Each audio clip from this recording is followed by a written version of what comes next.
সেদিনও ছিল ঝড় জলে প্রচন্ড অন্ধকার এক রাত্রি। অঝোর ধারা বর্ষণে এই কেয়াবন কাঁপছিল। আকাশে ছিল মেঘের গর্জন, বিজলির চমক। প্রকৃতি যেন উন্মাদ হয়ে গিয়েছিল। আমিও উন্মাদ হয়ে গিয়েছিলাম।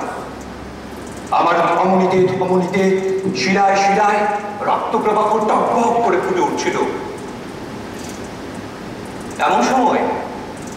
এমন সময় নন্দিনী এসে আমাকে বলল, আমাকে তোমার মায়ের কাছ থেকে সোনার হরিণ এনে দিতে হবে। নন্দিনী আমার ভালোবাসার পাত্রী, তাকে তো অদেও আমার কিছুই নেই, তাই না? আমি সেই ঝড় জলের রাতে দৌড়তে লাগলাম। ঝড় জলের রাত, অন্ধকার, বৃষ্টি, অন্ধকার, আমি কিছুই দেখতে পাচ্ছিলাম না। বারবার হোঁচট খেয়ে পড়ে যাচ্ছিলাম। তারপর একসময় গিয়ে আমি আমার বাড়িতে পৌঁছলাম। বাড়িতে পৌঁছে কি দেখলাম জানেন? আমার মা প্রতিদিনের মতো আমার এই প্রতীক্ষায় দুয়ারে দাঁড়িয়ে রয়েছে। তার চোখ দুটো আমার জন্য অপেক্ষা করছে। আমি ঘরে ফিরতে মা প্রতিদিনের মতো আমাকে জড়িয়ে ধরলেন। জানেন, ঝড় জলের রাতে বাড়ি ফিরেছি, আমি ভিজেছিলাম। আমার মা পরম মমতায় তার শাড়ির আঁচল দিয়ে আমার মাথাকে মুছিয়ে দিলেন। আমার মা প্রতিদিনের মতো আমাকে জড়িয়ে ধরলেন, আমার কপালে চুমু খেলেন। অথচ আমি যেন কেমন হয়ে গিয়েছিলাম। সেদিন যেন আমি উন্মাদ হয়ে গিয়েছিলাম। আমি মাকে বললাম, মা, আমাকে তোমার সোনার হরিণ দিতে হবে।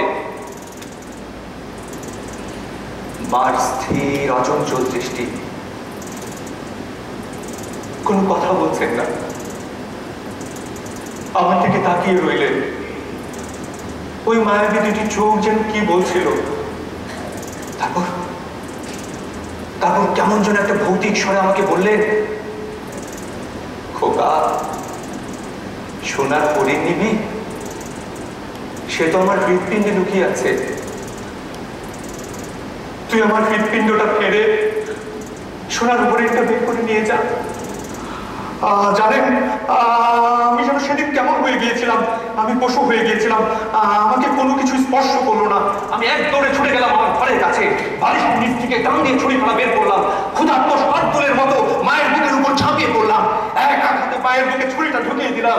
মায়ের বুকটা ফেলে, হৃৎপিণ্ডটা ফেলে আমি সোনার হরিণটা বের করে নিয়ে আসলাম। আমার নন্দিনীকে দেব। জানেন, আমার সামনে তখন আমার স্নেহময়ী মার দেহটা পড়ে আছে। ওই দুটো চোখ তখন স্থির অচঞ্চল আমার দিকে তখনও তাকিয়ে রয়েছে। আমার চারপাশ দিয়ে রক্তের বন্যা বয়ে যাচ্ছে। অথচ কোনো কিছু আমাকে স্পর্শ করলো না। জানেন, আমি তো পশু হয়ে গেছি, আমাকে কোনো কিছু স্পর্শ করলো না। মায়ের রক্ত মারিয়ে আমি আবারও ছুটতে লাগলাম নন্দিনীর কাছে। হ্যাঁ, ওই তো আমি হৃৎপিণ্ড নিয়ে আসছি।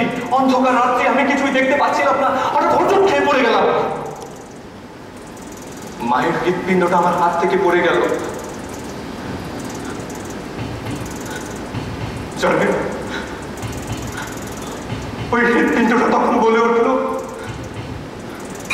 খোকা, তুই ব্যথা পেলি।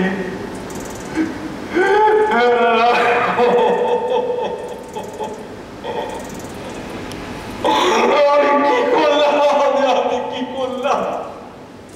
নিজের হাতে আমি আমার মাকে হত্যা করলাম। কি করলাম? নিজের সুখ স্বাচ্ছন্দ্যের জন্য আমি আমার মায়ের মুখে ছুরি বসালাম। সেদিনে সেই রাতের পর থেকে আমি একটা রাতও ঘুমোতে পারি না। আমি প্রতি রাতে এখানে ছুটে আসি। হ্যাঁ, এইখানে আমার মা ঘুমিয়ে আছে। এই তো আমার মায়ের খবর। আমি প্রতি রাতে এখানে ছুটে আসি। আমি ঘুমোতে পারি না।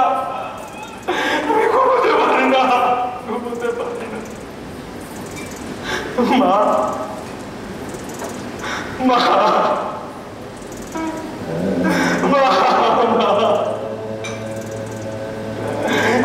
করেছি মা, আমি ভুল করেছি। তুমি তুমি আমাকে ক্ষমা করে দিও মা, তুমি আমাকে ক্ষমা করে দিও। খোকা, মা, খোকা, মা, খোকা, মা তুমি কোথায়? খোকা তুই কাঁদছিস কেন? কি হয়েছে তোর? মা, আমি ভুল করেছি মা, আমাকে তুমি ক্ষমা করে দিও মা, আমাকে তুমি ক্ষমা করে দিও। দৌড় খোকা, মাকে কখনো তার সন্তানকে ক্ষমা না করে পারে? কাঁদিস নে খোকা, এই যে আমি এখানে, এই দেশটাও তো তোর মা। দেশ মাতার জন্য কিছু কর। আমি এদেশের পবিত্র মাটিতে মিশে আছি খোকা।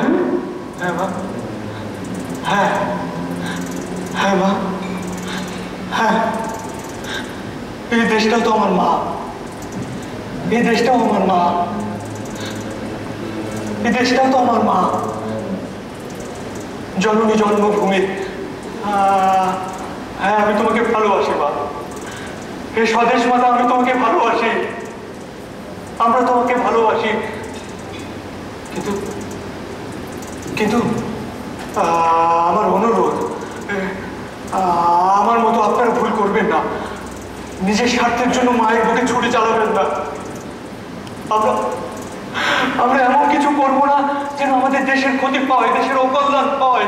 আমরা এমন কিছু করবো না যেন আমার এই স্বদেশ মাতার, আমার এই দেশ মাতার বুক থেকে রক্তক্ষরণ হয়। এমন কিছু আমরা করবো না, এমন কিছু আমরা করবো না মা, জননী জন্মভূমি। মা, মা, তুমি আমাকে ক্ষমা করে দিও মা, তুমি আমাদের ক্ষমা করে দিও, তুমি আমাদের ক্ষমা করে দিও, তুমি আমাদের ক্ষমা করে দিও।